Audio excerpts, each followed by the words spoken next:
ҳукумати тоҷикистон дар заиф кардани мухолифонаш ҳамеша аз шиори ихтилоф андозу ҳукмронӣ кун истифода кардааст, чӣ замоне ки мухолифин дар дохили кишвар буданд ва чӣ баъди ба хориҷ рафтани онҳо.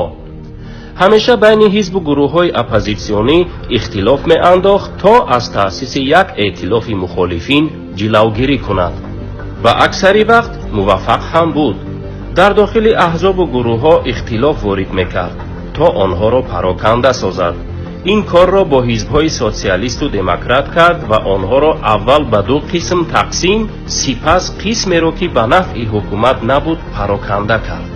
баъди ба хориҷ рафтани мухолифин низ ба ин тактика идома дод.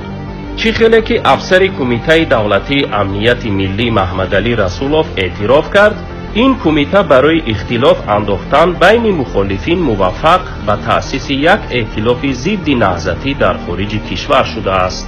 тибқи гуфтаи Расулов, дар дохили ҳизбу гурӯҳҳои мухолиф низ зархаридоне будаанд ки ба нафъи мақомоти амниятии Тоҷикистон кор мекардаанд.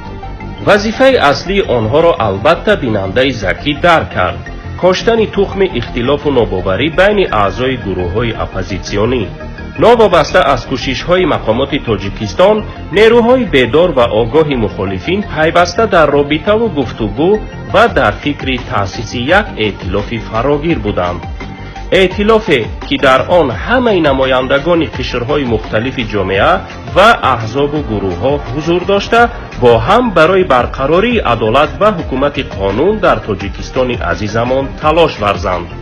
дар муддати беш аз як сол ин аҳзоб ва ҳаракатҳо ҷаласаҳо ва нишастҳои муштараки зиёде баргузор карданд, бо ҳам баҳсу гуфтугӯ намуданд.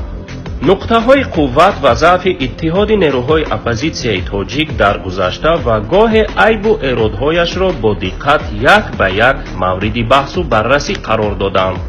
аввалин хабари таъсиси эътилофи фарогир дар шаҳри Дортмунди Олмон дар санаи 9 июли соли 2017 дар ҳамоише бахшида ба 20-мин солгарди имзои созишномаи сулҳи тоҷикон расонаӣ шуд.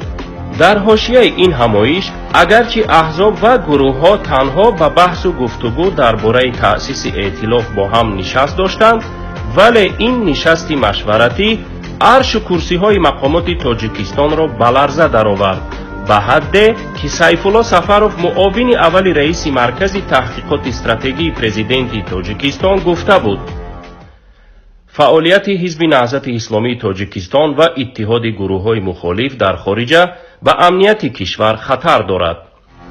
албатта маълум аст ки манзури Сафаров курсиҳои мақомот аст, вагарна иттиҳоди миллат ҳаргиз ба амнияти кишвар хатар нахоҳад дошт.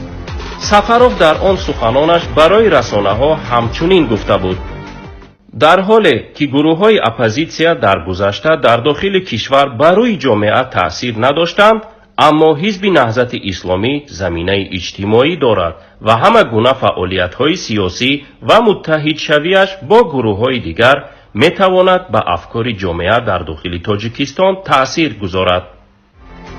ин эҳсоси хатари мақомот ба шахси Эмомалӣ Раҳмон аз таъсиси эътилоф буд, ки аз ҳамон рӯз тавтиаҳо ва монеагузориҳо алайҳи оппозитсион шурӯъ шуд, то мухолифин натавонанд эътилоф таъсис намоянд.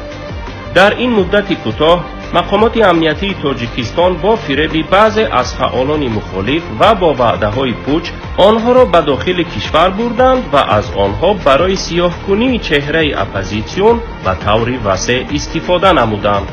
вале ба рағми ин ҳама кӯшишҳои режими Эмомалӣ Раҳмон, эътилоф зинаҳои охири таъсисёбии худро мепаймояд.